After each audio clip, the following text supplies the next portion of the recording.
Bom dia, tudo bem? Que tal nós prosseguirmos com a nossa jornada com mais algumas informações, alguns detalhes sobre o dia a dia dentro de uma organização, como você desempenha suas atividades, como você se interrelaciona com os demais setores, fornecedores e clientes.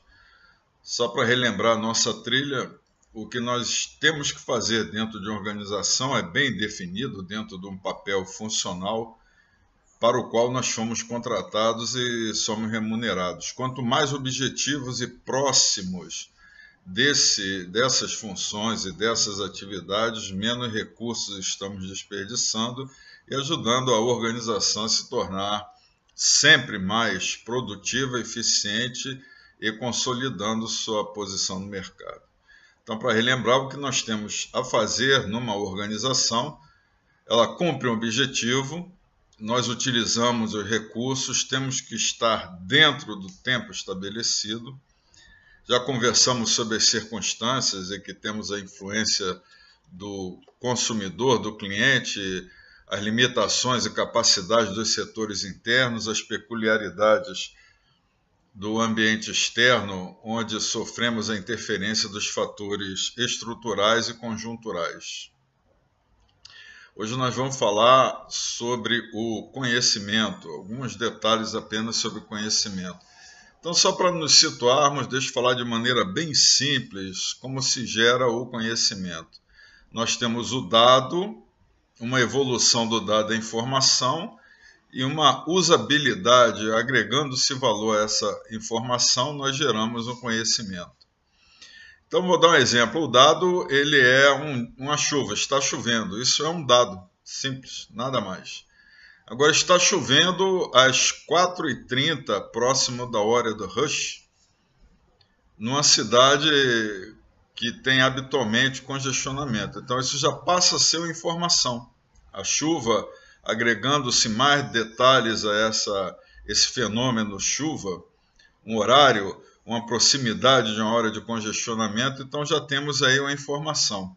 Como é que se gera o conhecimento? Você usa as experiências anteriores ou experiências que você não passou, mas outras pessoas, outros setores, o histórico da organização lhe oferece, então você utiliza a capacidade de discernir, de refletir e discernir sobre essa informação. Vamos dar um exemplo então. Normalmente as grandes cidades elas têm problema de saneamento, chove muito, o esgoto ele vai para as ruas, o que prejudica a mobilidade. Prejudicando a mobilidade urbana, via de regra tem-se engarrafamento e piorando-se tem-se os congestionamentos. Os congestionamentos, via de regra, hoje nas grandes cidades nós sofremos de arrastões. Então, esse é um conhecimento que vai lhe proporcionar uma avaliação antecipada que vai ser qual? Se possível, você vai escolher uma outra rota para fazer o seu caminho, ainda que ela seja longa. Então, um exemplo simples de como nós gradamos de dado para informação e a usabilidade dessa informação para o conhecimento. E na organização, o que você tem que ter? Você tem que ter um conhecimento sempre se aprofundando do que você vai exercer, as atividades do seu setor. Essas atividades não podem ser feitas de maneira aleatória. E elas têm que atender e seguir um objetivo. Daí você tem que conhecer, buscar o conhecimento das diretrizes para tornar sua atividade fluida e não atrapalhar a sequência dos demais setores, buscar informações e gerar conhecimento sobre as rotinas organizacionais, sobre as normas que elas peculiarizam, dão a sombra da diretriz a uma rotina, as normas organizacionais, os avisos que são necessários para poder tornar fluido, não empacar o processo de produção de um produto ou um serviço. Normalmente esses avisos eles dizem respeito a algum evento que venha a causar problema ou alguma rotina que precisa ser corrigida ou alguma outra atividade ou fenômeno que os setores precisam saber. Okay? E por sermos um país extremamente cartorializado e burocrático, devemos sempre buscar informações e gerar conhecimento sobre as legislações dos órgãos públicos. Lembrando que nós temos 5.565 municípios com câmaras de vereadores independentes.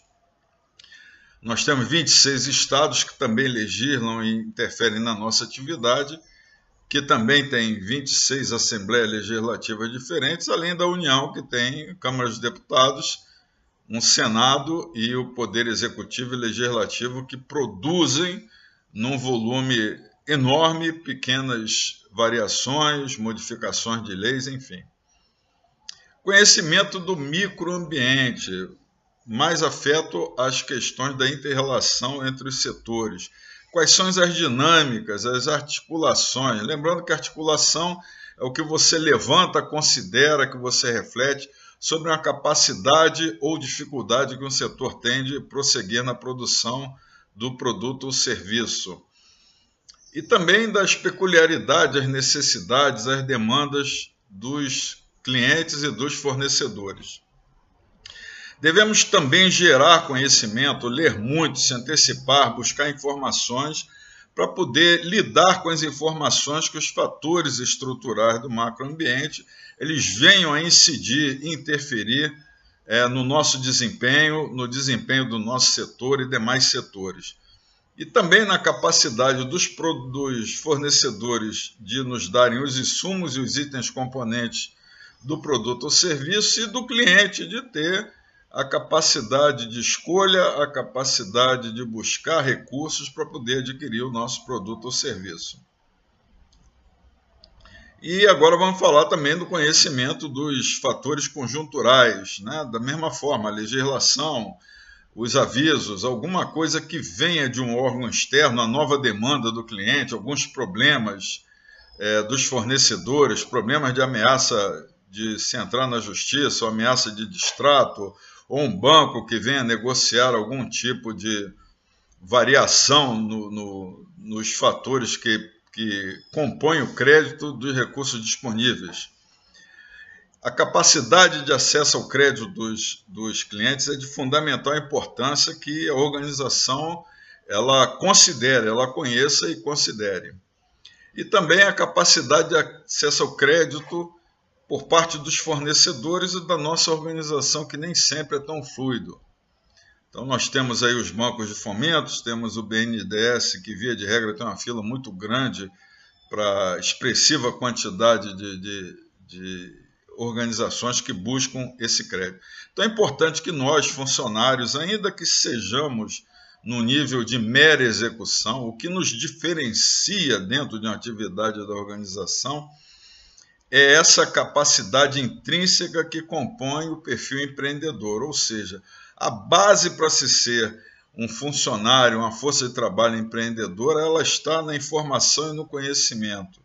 Quanto mais informação e conhecimento você adquirir, você buscar, você agregar às suas atividades, mais diferenciado, mais qualitativo será o seu trabalho, será a sua função, e você vai ter condições de você gerar sempre um perfil, um potencial de empregabilidade. Então, para manter o nosso objetivo de ser um vídeo curto, nós vamos encerrar por aqui. Tenham todos um bom dia. Espero que esse trabalho esteja lhes agregando algum valor. Bom dia a todos.